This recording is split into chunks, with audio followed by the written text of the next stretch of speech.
Good morning, everyone, and welcome back to Wake and Take. It's your boy, Jason. We got football to talk about today. Today, we're talking preseason losers, fantasy football followers, Deshaun Watson, Clyde Edwards-Helaire, Trey Palmer, plenty more players that are falling down fantasy football ranks as a result of their preseason performance.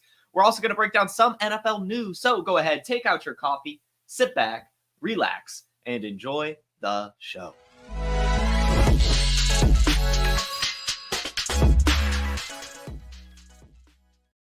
Good morning, everyone. Liv, Literature, Mark, Scott, Bach, T-Real, Snowman, Jacob, Paul, Alex, The Bug, The Bolds, Dakota, Evil Knievel, Paul again. Look at you guys hopping in. I said that intro fast on purpose. I am not slowing down for my intro on that one. No. I do the show how I want to do. Even if the damn technology just makes me have to wait 11 minutes to go live because the browser can't connect to your webcam and microphone. Tried a different browser, still didn't work. I don't even know what ended up working. Just kept closing and retrying. Eventually it worked, so we're here. We're good. We're good to go.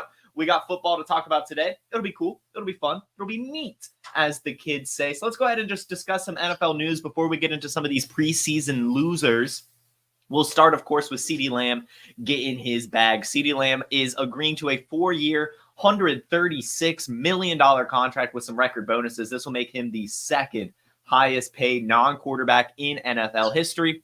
Well-deserving, right? Second best wide receiver in the league, right behind Justin Jefferson. Actually, he's the third best wide receiver in the league. Jamar Chase is better than CeeDee Lamb, but we're not there yet for Jamar Chase. This is next year. Jamar Chase gets his bag next year. So Jamar Chase just needs to learn how to be patient, which he has. He's back at practice. So everything's all right, right? Everything's all right. The only thing that hasn't been solved is the Brandon Ayuk situation, and it's just because Brandon Ayuk is wrong. Brandon Ayuk is just wrong. He does not deserve the type of money he's asking for, will not get the type of money he's asking for. And so that's really that situation. But CeeDee Lamb, congratulations to him. Well-deserving. Very curious to see how the Cowboys figure out their cap situation around CeeDee Lamb. Are they going to extend or I guess bring back Dak Prescott? How are they going to pay Micah Parsons? These are the questions we have, but I'm sure will be answered soon enough. So yeah, Dallas Cowboys looking good. You know, it's taken some time this offseason for them to get back into shape, you know, for us to know who's all going to be there. But we all knew all along CeeDee Lamb was going to be a Cowboy. And no one ever was like, oh, he's going to get traded. Like, come on. We all knew this was going to happen. It was just a matter of time. And this is just how it always goes, right? Every single time. A wide receiver, just someone in general who sits out, it just takes until the end of the offseason. And then they get it, right? Like, it's just, we just have to exercise patience and never really, you know, think about it. Like, we don't even have to think about it. I think we maybe talked about CeeDee Lamb holding out like once, just because it doesn't matter. It never mattered. So anyway, he gets his bag. Good for him. I don't really think there's much to take away from it, really. Just congratulations. So that's what we'll go with. We do have 3 big players landing on PUP, though, the physically unable to perform list, and that is Nick Chubb, Jonathan Brooks, and TJ Hawkinson, all of which have some pretty significant fantasy football takeaways with Nick Chubb landing on PUP. Well, I guess just first, for the PUP list, what this means is that you will land on PUP if you are to miss at least 4 games of the NFL season, and but there is a distinction between a PUP and short-term IR. The PUP list means that, again, there's a 4-week minimum, but that's kind of it. Whereas the short-term IR, I believe, is at least 6 games. So to see the PUP is definitely good news. However, it still could end up being more than just 4 weeks. But Nick Chubb, Jonathan Brooks, TJ Hawkinson, all on the PUP list to start the year. All will be missing the first 4 games at least, opening the door for the players behind them. Nick Chubb's case, we've got Jerome Ford, who's already been one of the biggest steals of the draft. If you had the PlayerProfiler draft kit and you went to the Jerome Ford page, you were actually treated to a blurb written by me where I called, you know, Jerome Ford one of the easiest buttons to press all offseason. He had an ADP of 134, literally going after Nick Chubb all summer for absolutely no reason. Because as we said, even if Nick Chubb was to return week 1, he was not going to get a full workload. That's just not how it would work. Plus, the Browns run the ball a ton. They were 4th in the NFL last year in run plays per game. The philosophy is not going to be too much different this year. I know that they brought in Jerry Jeudy, and they're going to try to let Deshaun Watson sling it a little bit, but I'm really not sure if that's going to end up being the case. I'm sure that we're going to get stuck with the Cleveland Browns of old, which means they're going to just be leaning into the run game with Jerome Ford. However, I do want to say, take this opportunity. Nick Chubb is still a really good running back. And when he does return, I'm sure he'll get enough volume, even if it's not Nick Chubb volume, to at least still be productive with his athleticism. I mean, Nick Chubb is still one of the better running backs in the league. I know this is a gruesome injury, but, modern medicine and recovery for these things has gotten so much better through the years. And sometimes with some of these athletes, they're just different animals. Nick Chubb is just a different animal. He will be fine when he comes back, but it's just you have to wait for him to come back. And that's fine, right? Like, that's what you want to hear from the Browns. You want to hear them taking their time and not push Nick Chubb back earlier than is necessary. So I would recommend, especially if you're competing in Dynasty and you can get Nick Chubb on your roster for pretty cheap, go for it. You can throw him in your IR now for the first few weeks, still have that roster spot. It's really nice stuff. Same could be said for Jonathan Brooks, who's landing on PUP. Of course, Chuba Hubbard is going to be the guy while he's out, and that's fine, right? Chuba Hubbard's done it before, and that makes Chuba Hubbard a really, really good kind of bridging the gap running back, if you will. If you need someone early in the season, some of these 0 RB builds, Chuba Hubbard's a great option. However, again, like with Nick Chubb, use this opportunity to get Jonathan Brooks. When Jonathan Brooks comes back, he's going to be fine as well. And the bonus for him is that he's not 29 years old like Nick Chubb. So he will definitely be good. Whereas in Nick Chubb's case, you're just betting on a supreme athlete and person that Nick Chubb is, one of the hardest workers in the entire NFL. Whereas Jonathan Brooks, he's just younger. He could definitely come back a little bit faster and easier than Nick Chubb could. But Nick Chubb's definitely putting in the work. So definitely try to get Jonathan Brooks, try to get Nick Chubb. Definitely in Dynasty, more so go after Jonathan Brooks. But if you're competing, go get Nick Chubb as well. And I'm just going to go ahead and say it. I am not against drafting either of these players in redraft. I don't really care too much about the beginning of the season points. Obviously, you want to start off well. But for the most part, I mean, you're not even worried about buys at this point of the season. Like, this is literally when you have your team at full strength. So just having a Jonathan Brooks and Nick Chubb and IR, so they can come in when, bye weeks start happening, maybe some injuries have piled up for your team. That's just so important. And I think that's something that's lost a lot in fantasy football when we think about valuation of players. Like, just because a player's missing a few games early in the season doesn't mean that they'll be missing games later in the season, right? Like, they'll be there. They'll be there when it matters most. So I do like getting these running backs for your team for sure. And then TJ Hawkinson. We already knew that he was going to probably land on PUP. Some people even expected the IR for him, but to see PUP, that is definitely encouraging, especially with everything we're hearing that he is ahead of schedule and trending in the right direction. So I like getting TJ Hawkinson as well. I think that when he comes back, he'll still be second in targets behind Justin Jefferson. He's maybe not getting the 14 target games like he had with Kirk Cousins, but he's still at the tight end position. It's just so shallow sometimes that just to have someone like a TJ Hawkinson to be able to come in at some point whenever he returns, I think that that's incredible, because you can get TJ Hawkinson in the 14th, 15th round right now, and then get, maybe someone earlier if you want, or you can just, take some swings on some of these other guys and just stream them, like a Tyler Conklin, a Hunter Henry, a Mike Gesicki, just to bridge the gap, or even just TJ Hawkinson's backup, whose name is slipping my mind right now, Josh Oliver, I believe. But either way, like there's just opportunity to just be in tight end hell while TJ Hawkinson is recovering. But then once he comes back, you're going to have one of the better tight ends. You'll have a top 10 tight end. And that's the cost. It's already priced in that he's missing time. So just go ahead and get him now. I think it's ridiculous that he's going so late, to be completely honest with you. So I'm excited for TJ Hawkinson. I'm excited for Nick Chubb. I'm excited for Jonathan Brooks whenever they do return. And I think you can get a nice value on them right now. Cool. That is the NFL news. That's kind of the big stories. There's some other stuff. I mean, we've got some cuts coming in. That's just, I guess, how we'll end this segment here. This is the roster cut deadline day. So at 4 p.m. Eastern, every single team will have to be down to their final 53. We've had some decent cuts. We've had some trades, but nothing like too substantial yet. And I'm just going to do a whole all-encompassing episode tomorrow morning. So make sure you tune in tomorrow morning for my thoughts on some of the biggest cuts and what that may mean for your team. And I'm just going to go ahead and say it. Ryan Flournoy's made the Dallas Cowboys roster. So we can just do a little bit of a fist pump there as a little bit of a precursor for tomorrow's show. But that is the NFL news. Fun stuff. Do we care about Malik Willis being traded to the Packers? No, we don't. Now we have time for some preseason losers. But before we get into that, I do want to start something new here on Wake and Take. I'm not sure how often I'm going to do this, but there's something that's really fun in life, and I'm actually a trivia host on the side. I do some trivia hosting just every once in a while, a couple times a week, usually once a week for sure, sometimes more. But it's just a nice little thing I do on the side, and I thought it might be kind of fun. I was actually inspired.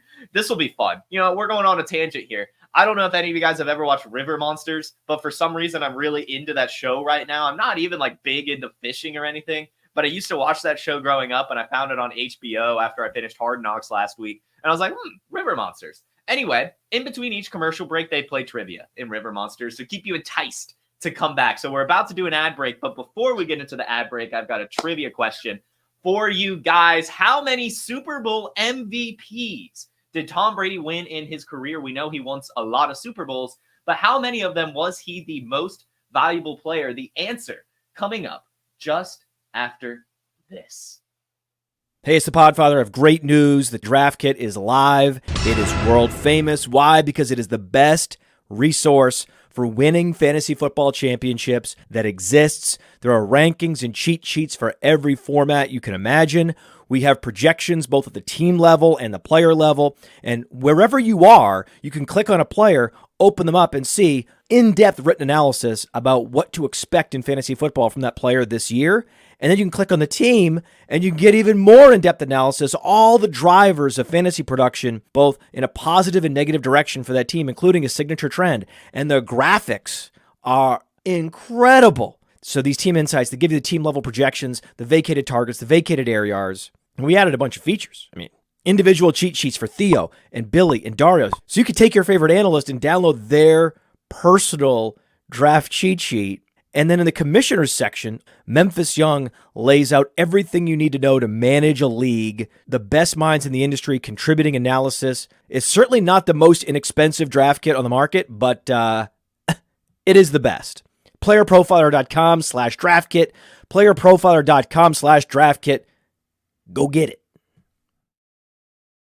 All right, go get that draft kit. And before the break, I asked the question, how many Super Bowl MVPs did Tom Brady win? The correct answer is in the chat. Congratulations, Applied Literature, as Tom Brady has won 5 Super Bowl MVPs. Who won the other 2? As we know, Tom Brady has won 7 Super Bowls. 5 of them, he was the MVP. Fun fact, the other 2 Patriots Super Bowl MVPs, Deion Branch, my favorite Patriots wide receiver of all time. Don't ask me why. I just love me some Deion Branch. And Julian Edelman was the other one, of course, in that Falcons game where he just went insane, had a ton of great catches, over 100 receiving yards. Fantastic performances from those guys. But hey, stick around. We'll have some trivia going in between ad breaks going. But definitely get that draft kit as we are in fantasy football draft season like no other. Guys, we've got some preseason losers, mostly from week 3, but really just some all-encompassing preseason losers that I felt, there's been some hype for these players, and they've lost that hype as a result of their preseason performance or lack thereof. So we're just going to go down the list, no particular order. We'll start with Charlie Jones. Charlie Jones, I did believe, picked up a little bit of an injury. So this preseason, he did only have 1 reception for 3 yards. So we can't write him off too much for the injury, but we are just hearing so much about the other wide receivers on the team that Charlie Jones just has to be a loser. Charlie football is not really cracking the active roster in terms of a receiver. He's just not doing it. I thought that there was a chance that he could take over the slot role for Tyler Boyd, given his route running prowess. But it's looking like it'll just be like Jamar Chase in the slot, maybe some Andre Josephus. And then, of course, Jermaine Burton's also starting to make some noise that there just seems to not really be enough room for Charlie Jones, especially with Trenton Irwin still on the roster. So with him only having 1 reception for 3 yards in the preseason, it kind of sucks. There's a lot of the other Bengals receivers outperformed him. And so Charlie Jones, just a loser here. Unfortunately, we wanted him to do well, but he just didn't. And injuries on top of just a poor performance has kind of soured the value on him. And it seems at this point he just belongs on the waiver wire. The next big loser is Deshaun Watson. And this is probably, honestly, the biggest loser in all of preseason. This guy didn't play. He didn't play at all, which is normally okay for starters, but not starters like Deshaun Watson, who are not good at football anymore. He has shown the last 2 seasons that he's just lost his fastball and cannot perform at his former level. And so to see him be held out all preseason is not what you want to see. You want to see Deshaun Watson out there starting to work through the kinks, whether it be connecting with Jerry Jeudy, his new receiver, or even just running the offense in general. And the reason he didn't play was shoulder soreness. Like, it's just very, very concerning. Again, this is a player to me that I just do not think this guy's head is in the game. And that's like, it is what it is, right? Like, yes, one of the more talented players that we've seen win before his controversy. And since then, he just isn't locked in.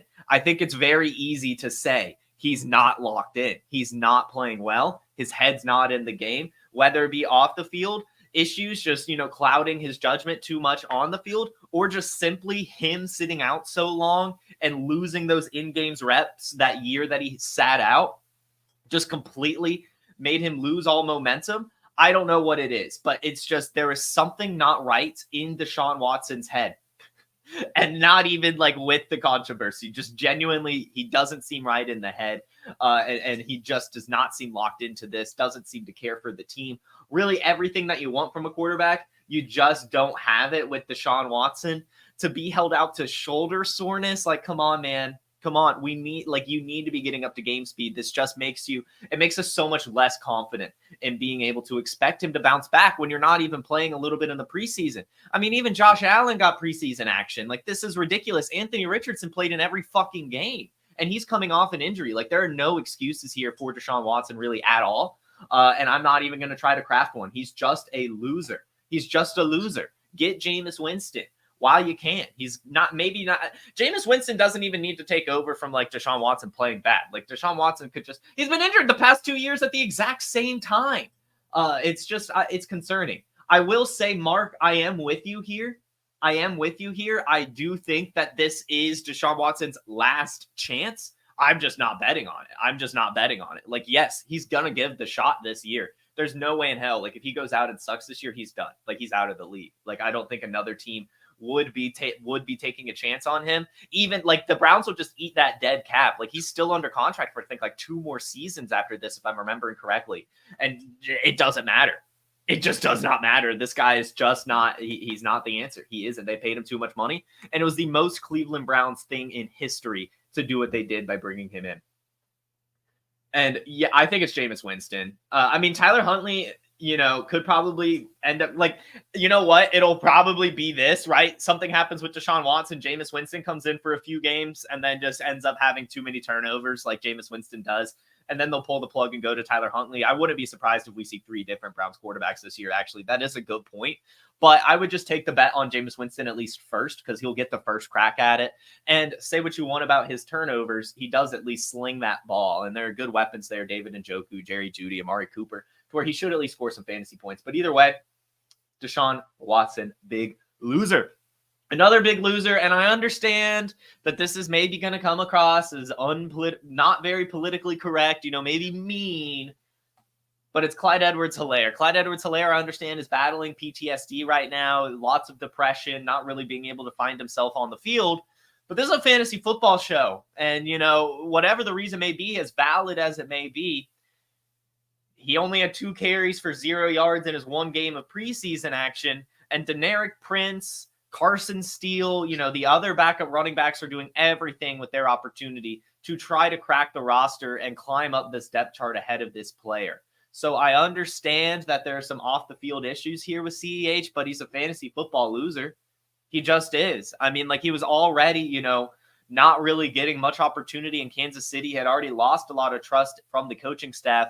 And no matter what the reason is, he's still missing valuable time and reps with the team. And that's only going to affect him negatively. As much as it sucks, and it pains me to say, and my heart goes out to CEH, of course. Again, a fantasy football show, and when you're not playing well at football, and the other players behind you are, you've got to take note of it. You just have to. So Clyde Edwards-Helaire, unfortunately, a fantasy football loser. And another one. This is Alec Pierce. Who it looks like I maybe didn't make an overlay for. Hold on, let me find this. I know I made one for Dameon Pierce, so maybe I just need to talk about Dameon Pierce. But let me double check. Here he is. Here's Alec Pierce. Alec Pierce is a loser. Why? Not necessarily how he performed, because actually he only had 2 receptions for 31 yards, and both of those were from Anthony Richardson last week. And he had, gotten, a good chunk of Anthony Richardson's passing yards in this game. But on top of just being a unperformer, a literal zero performer throughout his NFL career up to this point, minimal preseason production, and then Adonai Mitchell, the player they drafted to replace him, catches a touchdown from Anthony Richardson as well in this same game, and is only going to steadily climb up from here. So I understand that Alec Pierce was with the first team, didn't get a ton of preseason action, and actually looked okay, had 2 receptions for 31 yards from Anthony Richardson.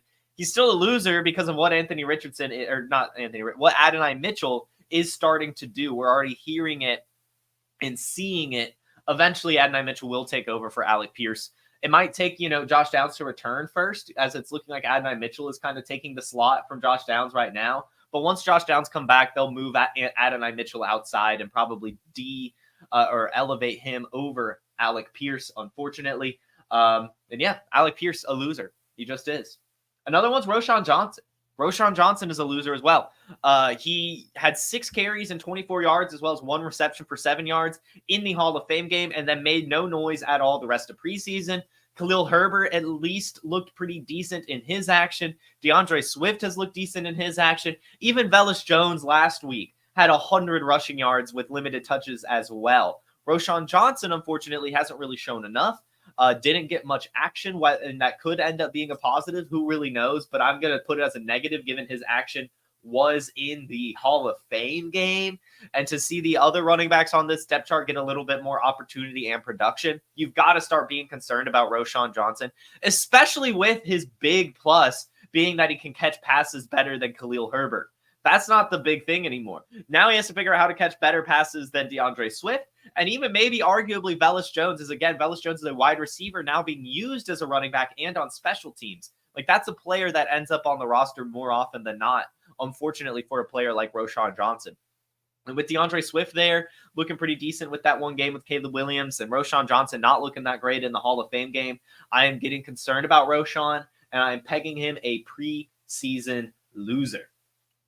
Another one, Ricky Pearsall. And this one's, injuries. It's injuries. It is what it is. The guy got injured early in training camp, or not in training camp, in the offseason, and then returned for practice, got injured again, no preseason action. But while he was out, Jacob Cowing looked incredible. I mean, the guy looked so good. And with there not really being any development on the Ayuk situation, it's just looking like Ricky Pearsall is not really going to see the field this year. Yes, it was due to injuries, which sucks, but it seems that his injury, as it has been reported now, is a degenerative shoulder injury that they, already knew about heading into the draft and just hoped wouldn't get worse. And that's just not what you want to hear, especially if now we're hearing different injuries. Jacob Cowing, the other rookie, is a mega producer from college and just a really good route runner, looking good in the preseason as well. It's going to be hard for Ricky Pearsall to work himself back. He did return to practice this week, so that's good news for him at least. But he is still wearing non-contact jersey, so there's an issue there with Ricky Pearsall. There just is, which means he's a fantasy football loser. He's a preseason loser, and we probably shouldn't be drafting him for redraft, to be honest. It's looking like Brandon Ayuk's going to be back, and it'll take injuries, and even then, who knows what type of volume he'll get or even if he can stay healthy. So Ricky Pearsall, a loser. Another loser, Miles Sanders. He only had 3 carries for 6 yards in one game, but we're seeing Mike Boone and other players that, like even Dylan Johnson, he had like a 100-yard game before getting recut by them. But Miles Sanders will probably still end up on the Panthers roster just because they don't clear up much cap space for moving on from him today, but still did not look good in the preseason. They're cycling in a bunch of different running backs. It's looking like he's not really going to be leaned on at all, and is just going to be there on the team. Or, I mean, he could still end up being cut or maybe traded or something. We'll see. But either way, he's a preseason loser. He's not going to do anything. Chuba Hubbard's ahead of him. And then, of course, when Jonathan Brooks comes back, he'll be ahead of him too. Miles Sanders is one of the biggest falls from graces we've seen in recent memory. I mean, to go from such a huge season in Philadelphia to then just literally losing the job to Chuba Hubbard very quickly in Carolina, it's just, he's not that good at football, unfortunately. And he didn't look good in his one preseason game. 3 carries for 6 yards. A loser. Miles Sanders. Another player that we could talk about is Calvin Austin. Calvin Austin seemingly was the deep threat for the Pittsburgh Steelers, but we're just not seeing it really. He had 3 targets, brought in 2 of them for 49 yards, so still being used as the deep guy. But so are some other players, and everything we're hearing from training camp and stuff is that Van Jefferson's ahead of him in the depth chart, and Calvin Austin really isn't being utilized a ton. So he's a loser here. You know, he was the deep shot guy, and it looks like he's lost that. But then even if he does get that, there's not going to be a lot of it going his way. You know, George Pickens, Pat Freiermuth, the running backs, like there's just not really enough to go around. But it's seeming that he's not even getting even that role on this team. It's looking like it'll be Van Jefferson. So Calvin Austin, a loser. Another loser, Donovan Peoples-Jones. I honestly can't believe it. He had that one good season in Cleveland a couple years ago. Then they moved on from him, shipped him to Detroit, and now he's being cut. He got cut. He got cut yesterday and didn't do anything really in the preseason at all. So that's probably why he ended up getting cut. But it really sucks. Donovan Peoples-Jones, you know, made some noise in Cleveland and started to establish himself and couldn't even make it really on the hometown team in Michigan. There's an issue there. I'm sure another team will take a shot on him. We'll see what ends up happening. In fact, hold on, guys. We might have something here. Donovan Peoples-Jones. Did he work? Maybe not. When did he graduate from Michigan? 2020. Did he have Jim Harbaugh? I think he had Jim Harbaugh. So anyway, maybe he'll go to LA. I feel like he had Jim Harbaugh. If he went to the draft in 2020, yeah. Why did I have to think that hard on it? Time flies. Holy shit. Jim Harbaugh was signed in 2015? God, that's right. God, that is crazy. Time flies. Anyway, maybe DPJ will go to the Chargers or something, but either way, didn't look that good in the preseason. Lost his job to like Doris Fountain. Not good. Not good stuff. Another loser. And we all knew this was coming, or at least I knew it was coming. Johnny Wilson. Johnny Wilson started to make some noise in training camp as a red zone threat. We didn't see it at all. Got targeted 3 times throughout preseason, brought in 1 of them for 7 yards. And the Eagles ended up going out and trading for Jahan Dotson just so they wouldn't have to see this man on the football field. He's really just unfortunately not that good. When I watched him at the Senior Bowl, I could just tell he's not an NFL caliber wide receiver. Even if he has the height, he doesn't really play like that at all. Johnny Wilson, a big loser here. Eagles adding wide receiver talent, plus him not really looking that good. Big loser, Johnny Wilson. Another one, DeWayne McBride. This player got cut as well. 20 carries and 68 yards in the preseason. Just not good. 20 carries, 68 yards. Really not that great. Ends up being cut. He got outperformed by Myles Gaskin. You understand what that means? Yesterday, we talked about Myles Gaskin as a winner because, again, the RB3 on the Vikings could end up being relevant. But I also understand that Myles Gaskin's not the best running back in the world. And to see that he beat out DeWayne McBride and then DeWayne McBride got cut, I think that's a screaming indictment, unfortunately. And not sure what happens for McBride here, but a big loser from the preseason is him. Another one, Dameon Pierce. Dameon Pierce is a loser. Dameon Pierce, unfortunately, had a great rookie season and has not done anything since. In the preseason, he only had 8 carries for 9 yards. Not good. Jawar Jordan looked fine. Joe Mixon's back. And Cam Akers looks incredible. Like Dameon Pierce could end up being a roster cut casualty, to be honest. Is not looking good. At the very least, is going to find himself buried on the depth chart. He belongs on the waiver wire. Sayonara, Dameon Pierce. And also sayonara, Elijah Moore. I think it's finally time to everyone just move on from him. I know we're very excited after his rookie season, but he was sent to Cleveland for a reason, and he's been buried on this depth chart for a reason. 15 Cleveland Browns had more receiving yards than Elijah Moore in the preseason. Elijah Moore had 2 targets, brought in 1 of them for 7 yards. Michael Woods, Jamari Thrash, Cedric Tillman, James Prochet, these receivers all outperformed him and could find themselves in a very similar spot, right? This wide receiver 3. It's probably just going to end up being a group kind of filling in at different times, really. Elijah Moore didn't look that good. The rest of the Browns looked better. Elijah Moore, a loser from the preseason. And another one is Trey Palmer. Trey Palmer, unfortunately, has lost his job to Jalen McMillan, and in the preseason only had 2 receptions for 31 yards. Like, he is the wide receiver 4 now, which is fine. I mean, if anything happens to Mike Evans, he could come in. But, all the steam for Trey Palmer's gone. In the offseason before they drafted Jalen McMillan, it was Trey Palmer season. We were all very excited for the year 2 breakout. But then they draft McMillan. He's quiet all throughout training camp, makes no noise in the preseason. Unfortunately for Trey Palmer, he's finding himself on the way out. That's really it, unfortunately. He's a loser here. He's buried in a depth chart that's already pretty hefty and not really going to see the field too much. And it's going to take an injury on top of not performing well in the preseason. Trey Palmer finds himself as a loser. And the final loser, this one's not even a player. This is a group. There's going to be an issue here in Atlanta, guys. As an Atlanta Falcons fan, I am worried. There is no depth on this team. There is absolutely zero depth on this team. Zero, nada, zilch. Not a single depth on this team. It is studs, and then it is nothing. There is no in-between here. There's no role players, really. It is disgusting when you look at the players who performed well for the Falcons over the preseason. I'm actually just going to pull it up. Let's see. Can I just look at, the football database? Thank you. Jace McClellan, Spencer Brown, and Carlos Washington led the Falcons in rush yards. Chris Blair, Jesse Matthews, Dylan Drummond, and John Fitzpatrick were some of the leaders in receptions for the Falcons. Just not encouraging. Yes, there's Casey Washington, who started to make some noise. That's the rookie. It kind of ends there. And it looks like he's even going to be starting in 3 wide receiver sets, maybe 4, depending on how they use Kyle Pitts. And that's an issue. Casey Washington's not that, he's fine, and he's definitely worth a dart throw. But I am beyond terrified. If any injury happens to any Falcons player, it's going to be a huge issue, let alone multiple injuries. The only depth they have is the quarterback position because they reached for Michael Penix.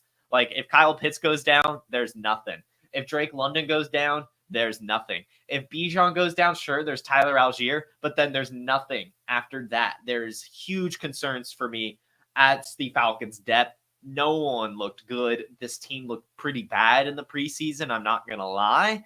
And I'm just concerned. I am just concerned as a Falcons fan for what this depth means for the team as a whole as the season gets, drags on. As we get closer to the end of the season, any player missing, I think it's just going to hurt this team so much. So honestly, probably the biggest loser is Falcons depth chart. It is concerning, to say the least.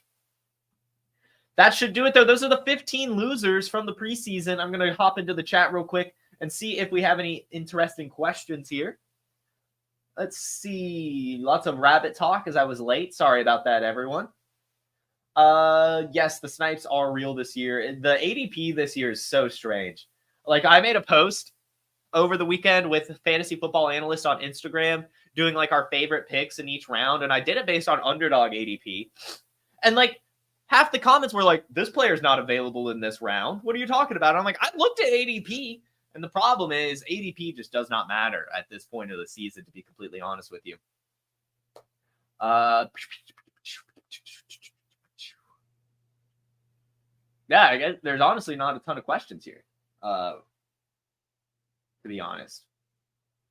Cool. I will say, everyone, if you are interested, I'm going to go ahead and preface this. I'm just going to go ahead and say it here. Everyone tuning in, let me find the link while I talk about this. I am starting a best ball wake and take league. It's only going to be 12 teams. I want to fill it up quickly. However, I would like it to be, and in fact, I want it to be and need it to be, people who are not already in the 32-team Dynasty League. So if you want to play best ball with me, because I'm tired, I'm done on managed leagues. I'm done. But if you want to play best ball with me, I have put the sleeper link into the YouTube live chat. If you were not here live and you're watching this video, just hit me up on Twitter. I'll get you the link. But guys, if you're watching this show right now and you are not in the Wake and Take Dynasty League, the Wake and Take Dynasty League, do not get in this best ball draft. I will kick you. I will. I know I appreciate your support, but I want to get some other players that are not already in the league that tune in Wake and Take. I want to make sure that we have some extra folks in this league. So a 12-team best ball league. I think it's PPR and all that stuff. I haven't truly figured out the scoring, but I set up the rosters. We'll figure it out. Hey, Garden Island, get out of here. I just saw you join. Get out of here, Garden. I know you're in the Dynasty League. I know you are. I know you are. But yes, guys, go ahead and join that, please. And I guess I'll add this to the show description real quick. This will be on the actual Player Profiler show description, not the Player Profiler news one, the sleeper link. Wow, we are filling up quick. We are filling up quick. Yeah, sorry, Garden. I want to get some other folks in here, but I do appreciate you joining. I do appreciate you. But yeah, everyone, thank you so much for joining in. We will get this draft going quickly, it seems. You all have a terrific Tuesday, a wonderful rest of your week, and make sure you hit that like button. Make sure you subscribe and hit the bell so you can tune in tomorrow's episode, 10 a.m. Eastern, here on the Player Profiler YouTube, Facebook, Instagram, and Twitter. Have a great day. Peace. From the Podfather to you, I deeply appreciate you tuning in. And many ask, what can I do? What can I do to help support the hosts, the research they do, the production costs? Go to PlayerProfiler.com, Dynasty Deluxe, World Famous Draft Kit, Rankings, DFS Dominator, and of course, data analysis. Subscribe to any one of those, and you support all of us and take Player Profiler to the moon.